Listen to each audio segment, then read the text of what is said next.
Sometimes the market just get it wrong, and when it does, that is where the value lies. Today, I'm going to break down two price dislocation bets that show an EV of 36 and 42%.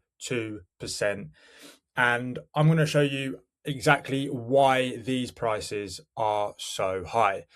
Now, this isn't based on form, narratives, or guesswork. This is purely model versus market. So let's start with the first game, and it's Friday's fixture between Real Madrid and Girona. So what we do is all we have to do is just place the inputs for goals, home goals for, home goals against, and then the exact same for the away team. So essentially, we input in the home goals for how many goals Real Madrid score at home divided by their home games, and then the same for their conceded, and then we do the exact same for Girona away from home. So as you can see here, this column is the under 2.5 goals odds, and this is currently at 3 odds, right? And this is really important because at 3 odds, the market suggests that this will win 33.33% of the time.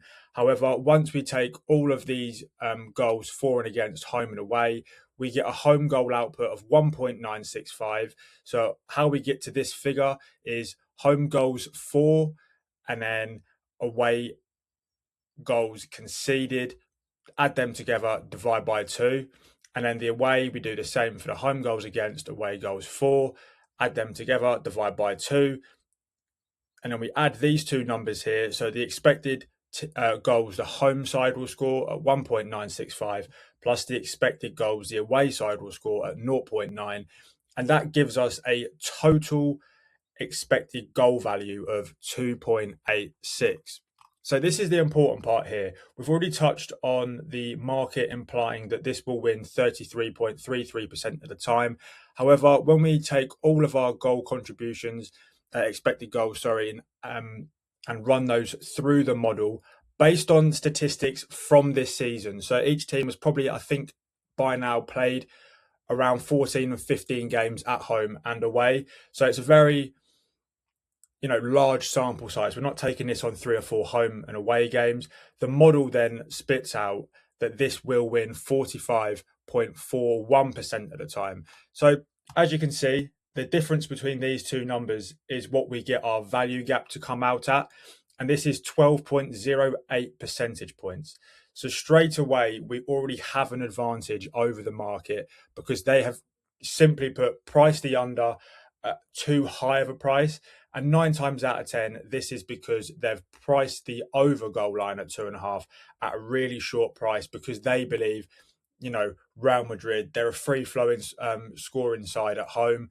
So they're expecting goals. And a lot of people as well, the casual bettor, all the public money will come in at the over goal market. So because of this value gap, we then get an EV of 36.23%. It's really important to remember that this isn't about being right every time. If we take enough of these bets at this sort of EV level consistently, we will profit long term. So, as I did say, I had 2 bets for this weekend that I spotted massive errors in the market, and the second game was Barcelona versus Espanyol. So this is again this weekend.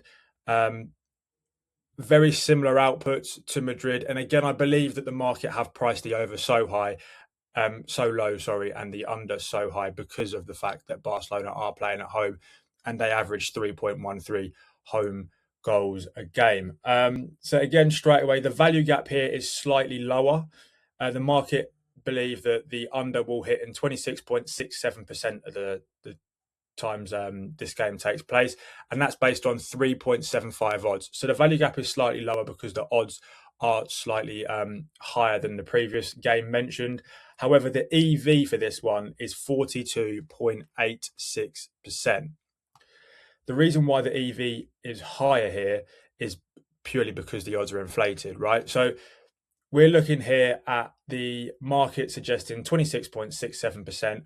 We run through all of our goal inputs and we get an expected win rate of 38.09%. So again, 11.43 percentage point value gap and a massive 42.86% EV. This column here, guys, is really important because the model is still suggesting that we will lose this bet more often than we win, and both of the total expected goals are higher than what our line is set at. However, as I have mentioned, this isn't a case of we want to win every bet we place. We're simply betting now against the market and going with our model. So this is what price dislocation looks like. You may find it frequently in games that feature Madrid, Barca, PSG, Man City, Bayern Munich at home. But I am sharing 18 bets this week in my school group and on my Discord. I thought I'd share with you these two massive unders today, and there will be another bet of the day tomorrow. So stay tuned for that. Come back and see what I've got on there. If you do want full breakdowns, guys, all the edges and how I'm structuring these sorts of bets in terms of staking percentages, that is all inside the X17 Academy. You can find the link down below in the description. But again, this is just an example of what I'm looking for every single slate: model versus market mismatches. So as always, guys, if you have enjoyed the video and you want to find out more, like I said, click the link below in the description and let's get to beating the bookies.